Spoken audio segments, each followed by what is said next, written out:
تقریباً ہم نے 12 منٹ درود پاک پڑھا ہے۔ اس 12 منٹ درود پاک پڑھنے میں الحمدللہ ثم الحمدللہ ہم نے تقریباً 5000 مرتبہ درود پاک پڑھا ہے الحمدللہ۔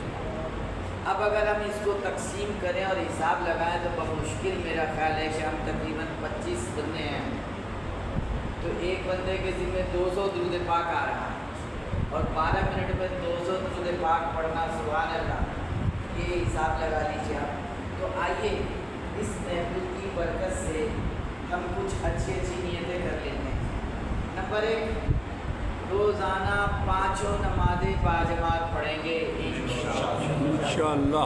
نمبر 2، روزانہ کچھ نہ کچھ درود پاک ضرور پڑھیں گے انشاءاللہ۔ کچھ نہ کچھ میں 313 مرتبہ درود پاک الحمدللہ روزانہ پڑھ سکتے ہیں انشاءاللہ۔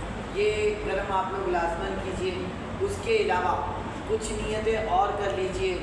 اللہ تعالیٰ ہماری نیتوں پر ہمیں ثابت قدمی عطا فرمائے، ہماری نیتوں کو قبول فرمائے اور ہمیں ان پر عمل کرنے کی توفیق عطا فرمائے۔ وہ نیتیں یہ ہیں کہ جس طرح ہماری زندگی تیزی کے ساتھ گزرتی جا رہی ہے، آخرت کی طرف ہم جا رہے ہیں، ہم اگر غور کریں تو ہم نے دنیا کے سارے کام سیکھ لیے مگر دین پر عمل کے احکامات ہم نہیں سیکھ سکے۔ مثلاً ہم نماز پڑھتے ہیں، ہم وضو کرتے ہیں، غسل کرتے ہیں، اور اس کے علاوہ قرآن پاک بھی پڑھتے ہیں۔ ہمیں نہیں معلوم کہ ہم نماز میں کتنی غلطیاں کر رہے ہیں۔ بچپن میں ہم نے جس سے کسی سے سیکھ لیا، ہم نے اس کو اسی طریقے سے چلنا ہے۔ تو بعض دفعہ ایسا ہوتا ہے، بلکہ زیادہ تر ایسا ہوتا ہے کہ جب کسی عالم کے سامنے یا نماز جاننے والے کے سامنے بیٹھتے ہیں تو ہمیں پتہ چلتا ہے کہ ہماری نماز میں بہت ساری غلطیاں ہیں۔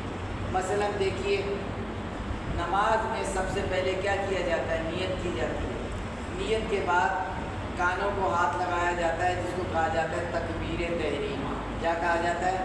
تکبیر تحریمہ۔ اس میں بآواز بلند اتنی آواز سے اللہ اکبر کہنا ضروری ہوتا ہے کہ آپ کے کان سن لیں، ایسے اللہ اکبر، اور یہ انتہائی ضروری ہے۔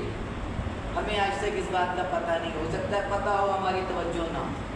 اسی طریقے سے نماز میں کچھ چیزیں اور بھی ہیں، یہ ہمیں ضرور سیکھنی چاہیے۔ مثلاً قرآن مجید جو ہم پڑھتے ہیں، جو ہم تسبیحات پڑھتے ہیں، اتنی آواز میں پڑھی جائیں کہ ہمارے کانوں میں آواز آ جائے۔ ہم تو دلی دل میں پڑھتے ہیں، نتیجتاً ہماری توجہ کہیں سے کہیں چلی جاتی ہے۔ اگر ہم توجہ کے ساتھ جو پڑھ رہے ہیں اس پر ہم توجہ رکھیں اور ہمارے کانوں میں آواز آئے تو انشاءاللہ اللہ کی رحمت سے امید ہے کہ وہ زبان سے سیدھا ہمارے دل میں اترے گا۔ تو آئیے آج ہم ارادہ کرتے ہیں کہ ہم اپنی اس تربیت کا بھی کچھ انتظام کریں گے۔ اس کے لیے آپ کو کسی یونیورسٹی میں، مدرسے میں، کسی انسٹیٹیوٹ میں داخلہ لینے کی ضرورت نہیں ہے۔ آپ وقتاً فوقتاً چھوٹے چھوٹے اجتماعات ہوتے ہیں، ان میں شرکت فرمائیے۔ سبحان اللہ، اگر کوئی فیضان مدینہ چلا جائے، جمعرات والے دن اجتماع ہوتا ہے، اس میں چلا جائے، وہاں پر اجتماع میں یہ چیزیں سکھائی جاتی ہیں۔ تنہا عبادت آج کل ویسے ہی بہت مشکل ہے، اجتماعی عبادت بہت فائدہ مند ہوتی ہے، اور جہاں 40 مسلمان مومن اکٹھے ہوں وہاں اللہ تعالیٰ کا ایک ولی ضرور ہوتا ہے الحمدللہ۔ تو وہاں جا کر ہم سیکھ سکتے ہیں۔ اس کے علاوہ اگر ہم تھوڑی سی اور قربانی دیں اور 2 دن، 1 دن، 3 دن کے لیے وقت نکال لیں اور مدنی قافلے میں چلیں تو انشاءاللہ تعالیٰ ہم اس میں بھی سیکھ سکتے ہیں۔ اب ذرا سوچئے کہ 3 دن میں ہم کتنا سیکھیں گے۔ آج ہم نے یہاں پر 25 منٹ دیے، ہم نے درود پاک بھی پڑھ لیا، نماز باجماعت ادا کی، ہم نے دین بھی سیکھ لیا۔ انشاءاللہ تعالیٰ ہم دین پر عمل کرنے کی بھی نیت کرتے ہیں۔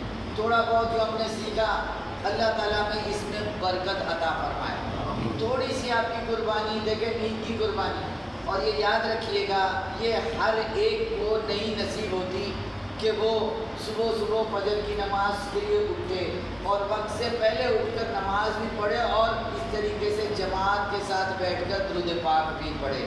یہ ہر ایک کو نصیب نہیں، اس کا مطلب آپ سلیکٹڈ ہیں، اللہ تبارک و تعالیٰ نے آپ کو منتخب کیا ہے، اور یہ آپ کی کوئی نہ کوئی ایسی نیکی ہے جو اللہ تعالیٰ کی بارگاہ میں مقبول ہوئی، ورنہ اتنا اتنے بڑے علاقے میں سے چند ایک کو سلیکٹ کیا گیا، اور وہ گھرانے بھی خوش نصیب ہیں جن میں سے یہ مرد، یہ بندے سلیکٹ ہیں۔